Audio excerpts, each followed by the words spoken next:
So what's up guys, for today's video nga pala, nandito tayo ngayon sa Southwoods guys. Dito lang yan sa may Laguna guys, sa may bandang Binyan guys, San Pedro, Binyan, Pasita. Basta yun, Southwoods guys, tingnan nyo na lang, check nyo dyan sa Google Map guys. So kasama ko nga pala si EJ, si Mighty, si Cha, si Nicole guys. So ito, maaga kami nag-start dito, siguro mga 5:30, nandito na kami yan, medyo maliwanag pa dito guys. Okay naman dito yan, mahangin, may mga jogging ano dito, wala masyadong sasakyan. Pero syempre naboring kami, di ba? Medyo inikot pa namin 'to ng konti, medyo lumabas pa kami ng konti guys. Lumabas kami dito sa may Southwoods Mall to, dito sa may gilid. Ayan, dito tamang ikot-ikot kami dito. Nasa inyo na yan kung gusto niyo na may konting sasakyan, pero syempre mas safe dun sa loob para walang masyadong usok guys. So ewan ko ba't dito kami dumaan, para lang pampaganda sa Strava siguro, para medyo malaki.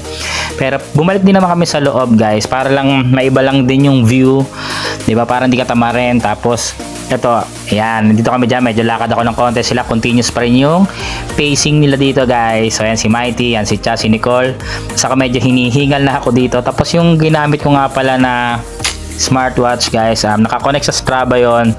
Medyo siya, magkaiba, para may kaltas yata, kasi yun ang ginagamit ko para makasagot ng phone or ng messages. Hindi ko siya na on as Strava, pero nakalink siya sa Strava guys. So dito, pag padilim na dito guys, ayan.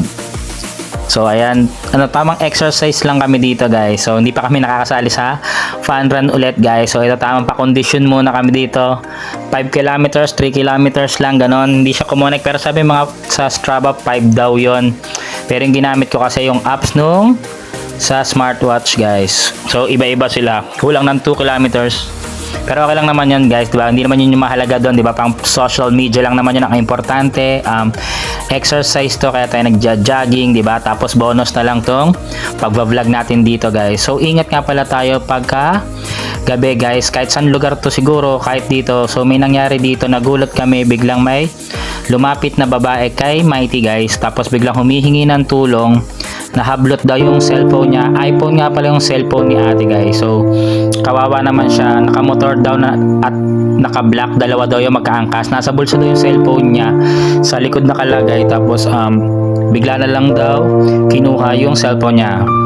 Tapos yun, nag-report sa guard. Yung guard dito malayo. Tapos na lang guys, ingat na lang din, kahit siguro saan lugar naman tayo magpunta, konting ingat. Tapos syempre dasal-dasal din, diba guys? So hanggang dito na lang. Thank you for watching guys. Awareness lang yon. Tapos continue running guys. Papawis tayo for healthy living. Bawas ng bisyo guys. Thank you for watching. Bye bye.